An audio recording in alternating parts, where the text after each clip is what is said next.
Video, I want to focus on a really cool fish, the Reticulating Hillstream Loach, scientific name on screen now. They are an awesome looking fish that comes from the countries of Laos and Vietnam in their faster flowing waterways.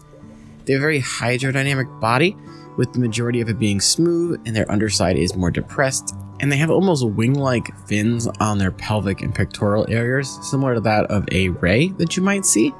The underside of these fins are what help them to hold on to those rocks and stones in their faster moving currents in the natural environment. And a cool fact about these guys is they can actually use those fins and their underside to climb up the sides of things in the wild and eat insect larvae from time to time. So if you keep them, don't be surprised if you see them like on the out part of your hang on the back or in the hang on the back. They can actually get up there. Now, they get the name Reticulating Hillstream Loach because their body pattern does resemble that of a snake.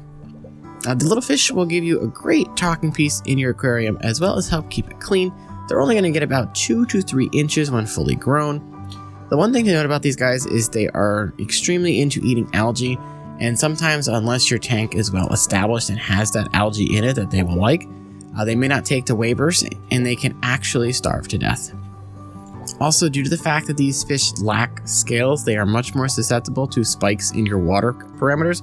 Things like an ammonia spike or a nitrite spike, or even some, chemicals for medicines you're putting in there.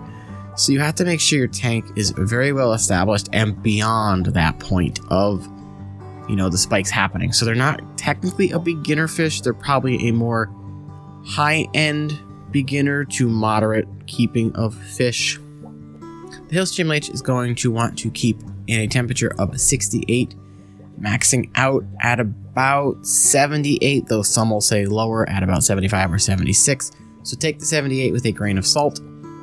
But I have successfully kept these guys in a community tank from 76 to 78 degrees during winter months, and they did okay.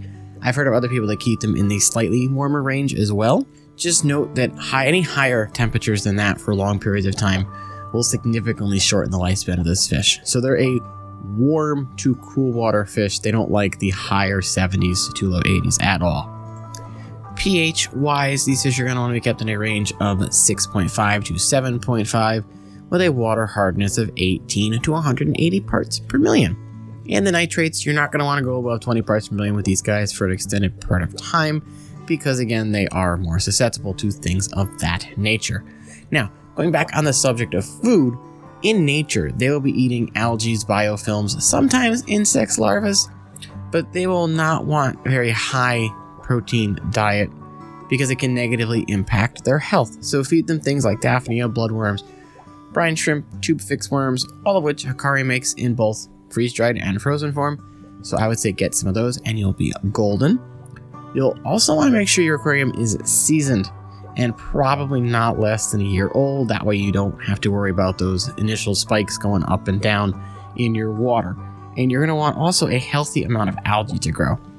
So they're going to also can take a spirulina based food. You can give them some cucumber, some kale, zucchini as a treat.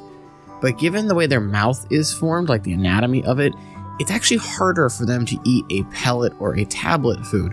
So if you want to give them something else, give them a squishy rapashi and they should do just fine. Now, given the right conditions, these fish can live 8 to 10 years. But given the difficulty of finding the right food and the very watchful eye you have to keep on them just to make sure they're okay, I'm only going to give the Reticulating Hillstream Loach about a 5.5 out of 10.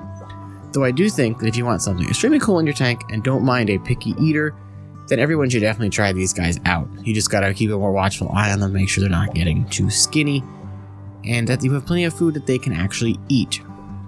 So as always, thank you all so much for watching and for the continued support on the video. If you have not already, please remember to leave a comment down below. Tell me if you've kept these guys before, if you had success or failure. Do you think they're as hard as the internet says they are? Which means if you disagree with anything I said, let me know, because I've only kept these for a short period of time. And of course, be sure to hit that like button. And if you're new here and enjoying the content, hit the sub button as well. Stick around, maybe you'll find something else you like. So until next time, guys, I will see you later.